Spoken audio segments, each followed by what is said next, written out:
Well viewers, unfortunately it is our last day of exciting adventures here on Moreton Island. We have had a sensational 2 days and we've got one more day of fun to have. Just coming out here onto the beach for one more chance for some fantastic sand driving. Well viewers, stay tuned. We've got a great episode coming to you from Moreton Island. Let's get stuck into it.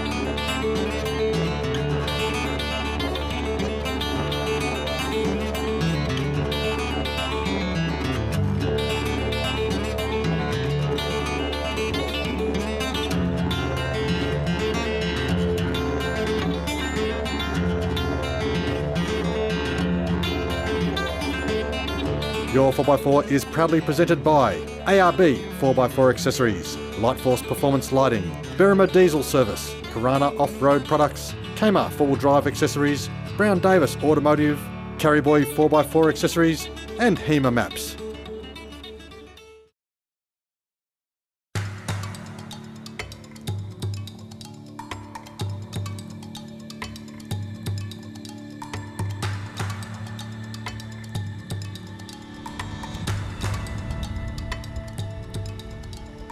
So today we're heading down the eastern side of the beach. We're going to go right to the southern tip of the island. On the way down, we're going to get a chance to have a look at a sailboat that is washed up on the beach. This particular sailboat was washed out of the Brisbane River in the 2011 floods. It hasn't been salvaged, so it's a permanent part of the landscape over here on Moreton now.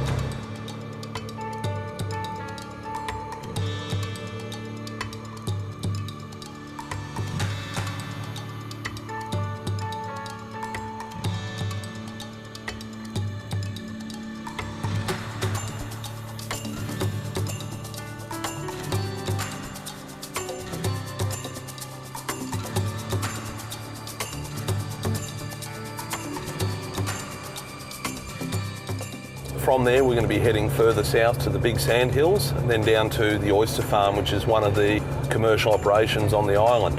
Obviously this is a sand island. Moreton's the third largest sand island in the world. It's probably one of the least famous as well, but it's certainly got some nice sand blows, and two of those are the big sand hills and then the little sand hills. From the top of the main dunes on the eastern side you get a really clear view across the bay back to Brisbane. It's just amazing how close we are to Brisbane, yet we're so far away.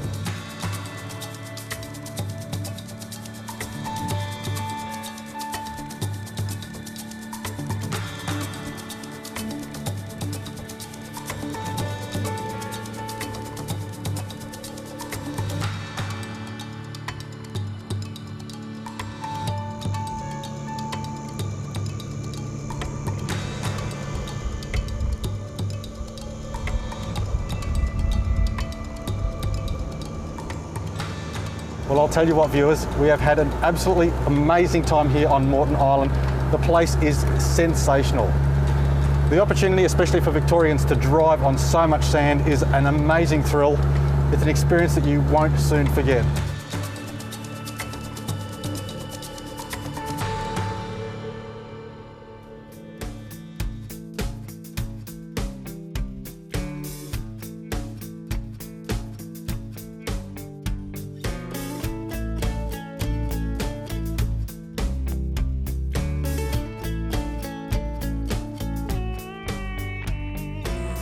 Now, Moreton Island has a long history within the fishing industry, and one of the main industries out here are the oysters. Now, we're down here at the Moreton Bay Rock Oyster Farm. We're very lucky to be meeting with Wade, and I'm getting to try some of the oysters straight off the boat this morning. Excuse me if I just keep eating these while we're talking to Wade. I don't know if I'll let the crew or the sponsors have any. We'll see how we go. There's a few here. There's a few. Right, Wade, can you talk us through the process of actually how the oysters grow, what you do here? Okay. Firstly, we catch them on slats. So we're a wild caught farm, so we catch everything on slats, and we can catch up to 600 oysters on this slat. We bring them in and we'll give it a twist. The oysters come off, are then put into a 3 mil bag, and then put inside one of these bags here. Every 30, 40 days when they're this size, we'll bring them in, grade them, and keep them to their sizes. And then we're in and out, in and out, in and out. So every 3 months, every oyster's touched. So we got like 5 million.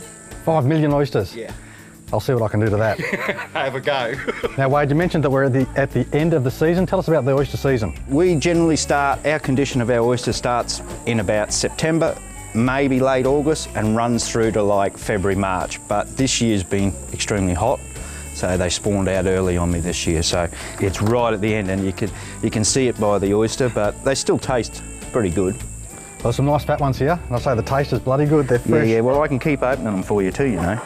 That's possible. Do you think we should share? I don't know, that's up to you.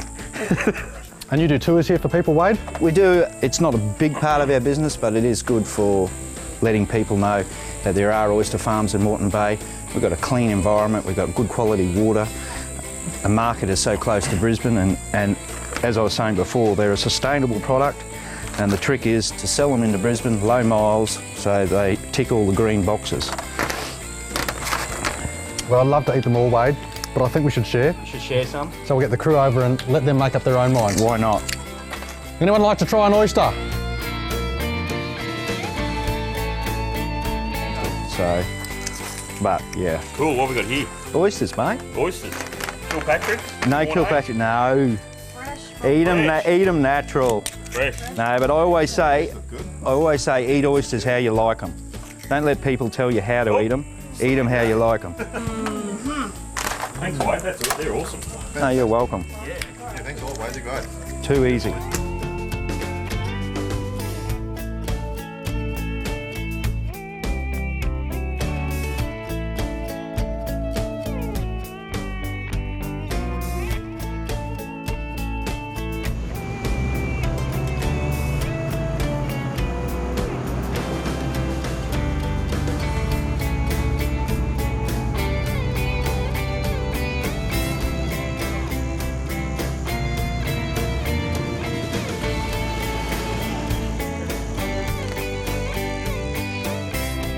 We've just pulled up here. There's a blue tongue sunning itself on the track in front of us. We'll just get out and move it off the track so no one runs it over. We don't want to be running over native wildlife.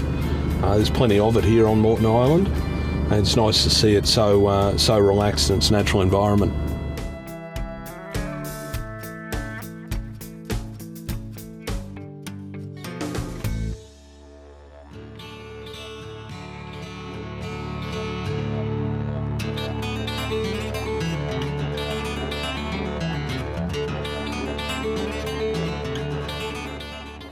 Do you want better performance from your modern diesel 4x4? Then a DP chip is your answer for safe, reliable and enduring power gains. Backed by Australia's premier diesel workshop, a DP chip offers increased power and torque output, better drivability and can even improve economy. With 24/7 customer support, a 60-day money-back guarantee, a 6-year warranty, plus a matched new vehicle engine and driveline warranty, there is no other choice for safe, reliable and enduring diesel performance gains. Check dpchip.com for full details. ARB, Australia's largest manufacturer and distributor of 4x4 accessories, has everything you need for your next off-road adventure. From bull bars and suspension to recovery gear and lights, we've got four-wheel drives of all shapes and sizes covered. Whether you're heading off to bitumen for a weekend getaway or preparing for that epic round Australia trip, enjoy a safer, more comfortable journey with ARB. To order a copy of our free catalogue, visit our website or give us a call. If you drive a four-wheel drive with or without a dual battery kit, then it's time to upgrade. Modern vehicles and modern battery technologies require smart electronics, and the Piranha Off-Road Products DBE 140 dual battery controller has all the smart grunt you will need packed into an affordable and tiny package. Priced at just $170, the Piranha DBE 140 is the smart choice in dual battery management. For more information on how you can stay charged, visit piranhaoffroad.com.au.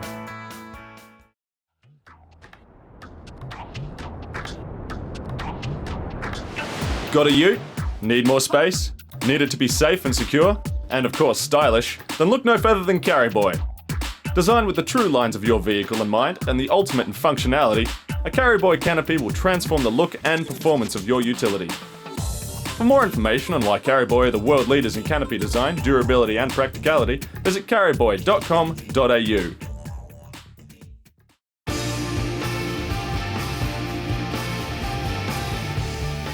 This week's entry comes from the Hogan family, who have written in, "Without our 4x4, what did we do? The memories and fun we've had too. Stories to tell of where we've been, the amazing things we've all seen." For being picked as the email of the week, you've won yourself a Piranha utility bag, a HEMA Explorer app, a Kmart Centerpool recovery hitch and a Kmart stubby holder. And remember that all entries go in the running for a Brown Davis long-range fuel tank, a set of Light Force 50-watt Genesis driving lamps, and an RFI antenna pack, including an antenna, stubby holder, cap and water bottle. For full details, check out your4x4.com.au.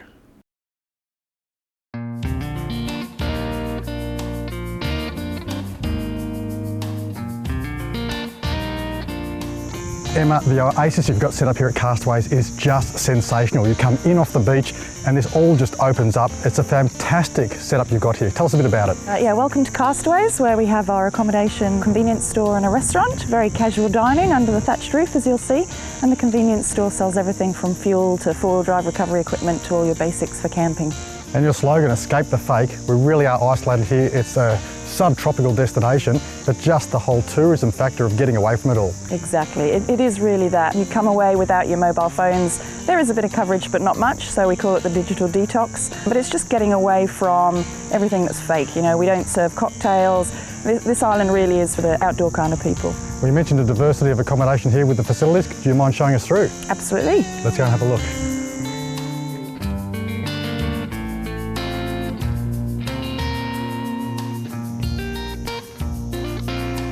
Emma, again, lovely atmosphere with the garden here. Oh, it's fantastic. It was a bit of a labour of love. So in the Escape the Fake theme, we've planted over 2,000 natives in this garden, and most of it was done across the team, headed by Roz, obviously our CEO, but also our head gardener. Well, Emma, the result with the garden is sensational. It is so relaxing and so inviting, but here we are in the middle of the glamping area. Tell us about this, please. So these are our fabulous glamping tents. There are 9 tents, some of them are 4-person tents, some of them are 2-person tents, and they're used for a whole variety of customers, from small corporate teams during the week when they're doing team building away from the world, to families, big groups. It's been used for a bit of everything. It's the next level up from camping, so you've got your ready-made bed, you've got your nice ensuite with the hot water and running toilet. So I guess for the woman of your life, it's a good spot to stay. Free-flowing air, nice open design. Let's get going.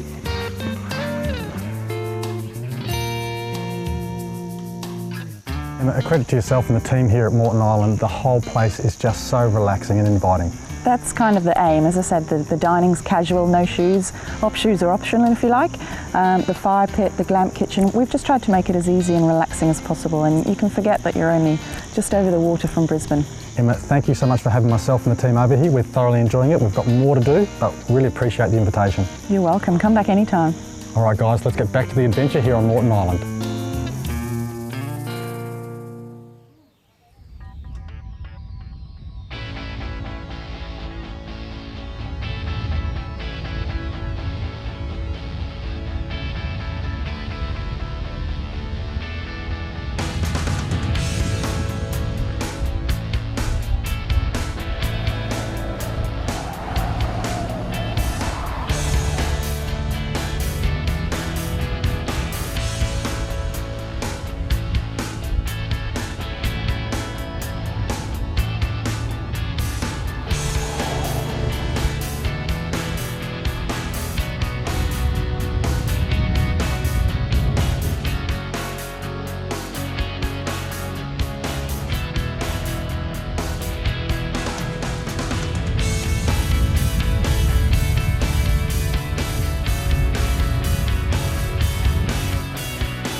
So Scott, we've had a pretty busy morning. We've left camp relatively early and come right down to the southern end of Moreton Island. And now, after a pretty tough sandhill, we've come up to Rouse Battery, which was the strategic defence position for the army during World War II, I believe. Yeah, Bruce Petrie apparently had a couple of big guns here, and just up there where we had a look before was the main command post, where the view is fantastic on this side of the island. So I guess that was the last point of defence in World War II for Brisbane. If the Japanese were going to invade up here, yeah. Very interesting old stuff.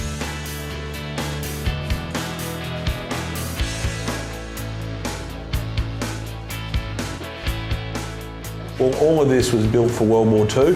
This formed part of the strategic position in Brisbane.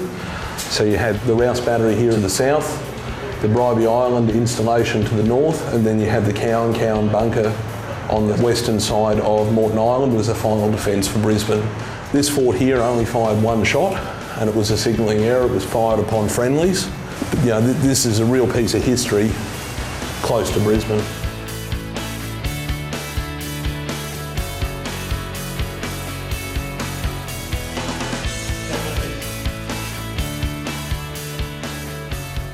The difficult sandhill wasn't the only excitement for the morning, was it? No, it wasn't. It was interesting coming along the beach, working quite hard in the sand, I suppose, and the vehicle's quite loaded up with all the gear from the show still in the back. And it smelled like the engine was getting slightly warm, and I thought, oh, that's normal under these conditions, and we'll be there in a minute. Anyway, we pulled up at the bottom of the hill here, waiting for everyone else to clear a space, and I noticed a bit of smoke in the cabin, so we got out, opened the bonnet, and there was a piece of rag or something had gotten caught up around the engine, around the exhaust pipe, and gotten hot and caught fire. So luckily Dave from Kmart was there with his 1.5 litre bottle of water and put it out. Being an ex-fireman, he knew exactly what to do and put it out, which was great. It can seem like easy driving, but the vehicle's really labouring at times. You can feel it's working hard. It's got to get through all that sand. So yeah, even with the tyres deflated, there's a lot more drag, I guess, in total. So the vehicles are working hard and quite a few getting up from the warm end, so you really need to make sure the cooling of your system is up to scratch and you're keeping an eye on that. I mean, it's such a beautiful island, there's no harm in pulling over and letting the engines cool down for 5-10 minutes. Anywhere along the beach here, it's a pretty nice spot.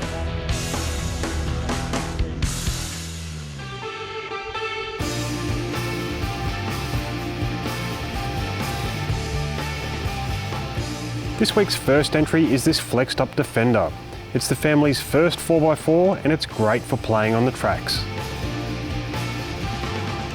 Next is this Toyota Hilux, pictured here after a weekend trip through Wonnangatta Station. Now this sure is a great pick. The GQ Patrol is shown here on Billy Goat's Bluff track in the Victorian High Country. Another GQ Patrol, this time a little further north. This shot was taken near the Mahino wreck at Fraser Island. Our last entry this week is this BT50, out for a fun trip to Millicent in South Australia. If you've just seen your vehicle featured and you're the first person to email danny@your4x4.com.au, you've won yourself a Light Force pack, including a cap, TAC-30 torch, stubby holder and flag, plus a Brown Davis tailgate seal. All entries in the photo comp go in the running for a DP chip plug-and-go pedal chip, a HEMA HN7 GPS unit, and a Piranha pack including a utility bag, battery manager, battery monitor, fuse box and battery tray voucher valued at $195. For full details, check the your4x4.com.au website.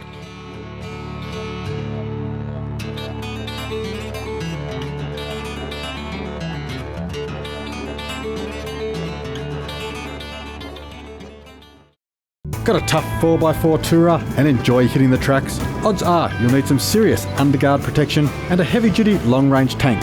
Brown Davis Automotive offer aluminised steel underguard protection plates and long-range tanks for most popular makes and models. They're designed and developed right here in Australia and have been tested to the extreme right across this great country. Remember Brown Davis Automotive. It's a trusted and family-owned Aussie business and proud manufacturers of high-end tanks, underguards and more.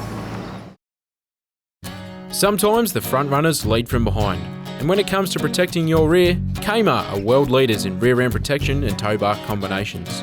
The just released Prado 150 is no exception, with a bar that is designed to follow the car's lines and work with your sensors and factory camera. For the best in rear end protection, trust Kmart. It's a statement, not just an accessory, but the toughest of 4x4 trips. For more info, go to kmart.com.au. Warning, beware of imitation lights. Only Light Force Performance Lighting guarantees Australian made, no leaking or melting, quality output and 3-year warranty.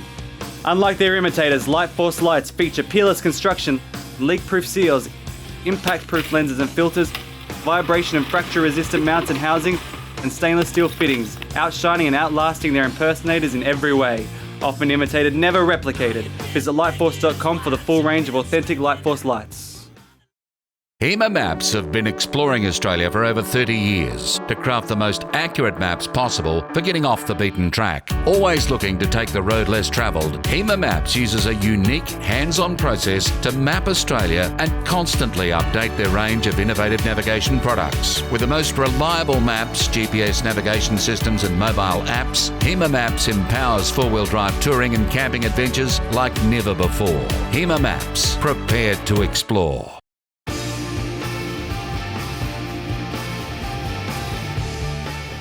This week the question comes from Gavin Blenkins, who has written, what are the pros and cons of installing a bigger intercooler setup? Well, Gavin, our diesel expert Andrew Limeroth from Berrima Diesel can answer that for us.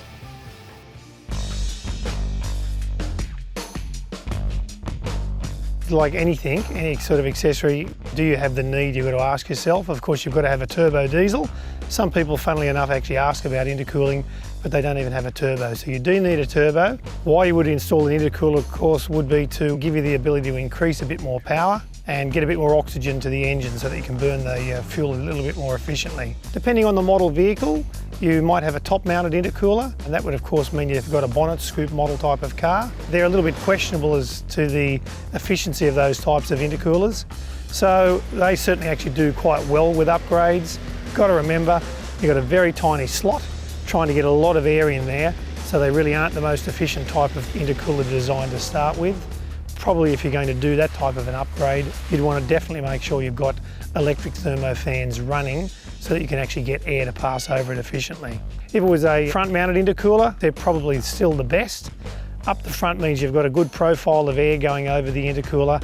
Lots of air means it gets kept cool. If the intercooler's cool, you've got a denser charge going into the engine.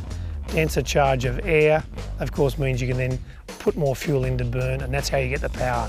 So one thing people do forget in the end, intercoolers don't give magical power. The fuel that gets added after the intercooler is what gives the magical power. So something to sort of think about when you are doing an upgrade, that you may slightly gain economy, you might slightly lose some when you put it on an intercooler.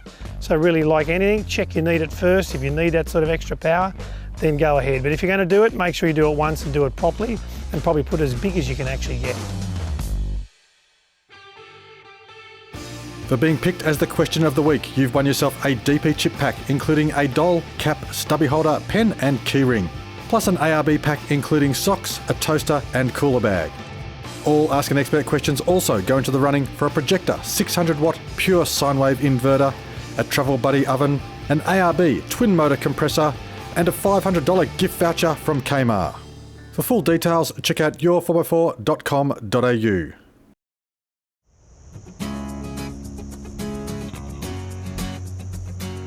Okay, so we're going to get Scott out of here using a rated D shackle. Make sure we always use a properly rated D shackle. You can tell ratings by what's actually on the shackle itself. Feed it through. In this case, we've got a Kmart hitch in here. Tow bar is always a fully rated recovery point. So just a couple of twists of the D shackle and then just back it off gently. All right, make sure your pin and everything's in nice and tight.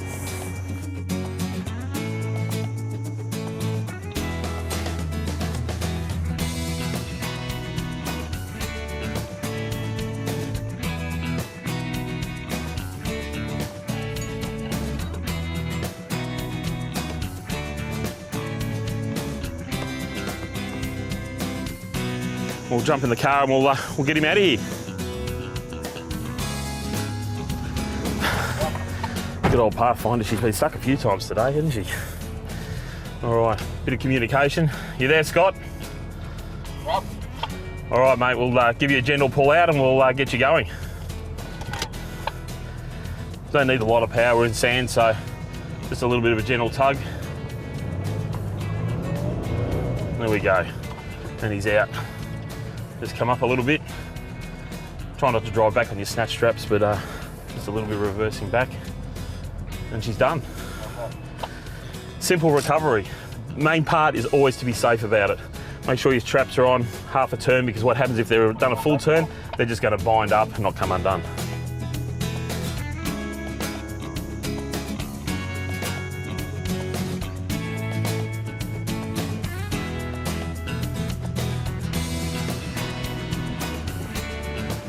you'd have to be happy being up here.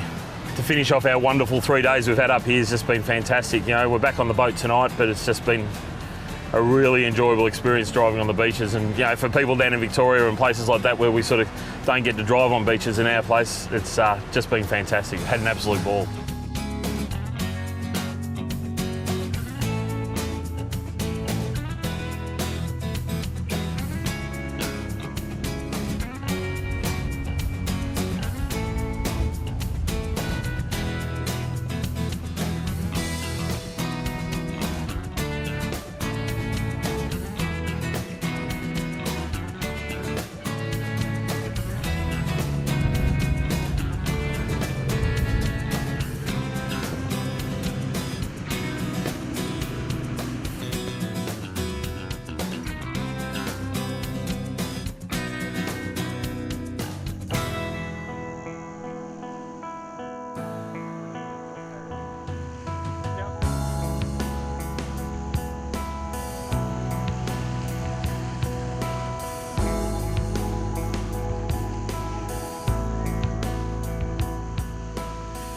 Well, Emma, thank you for showing us around Moreton Island. It's been a fantastic couple of days.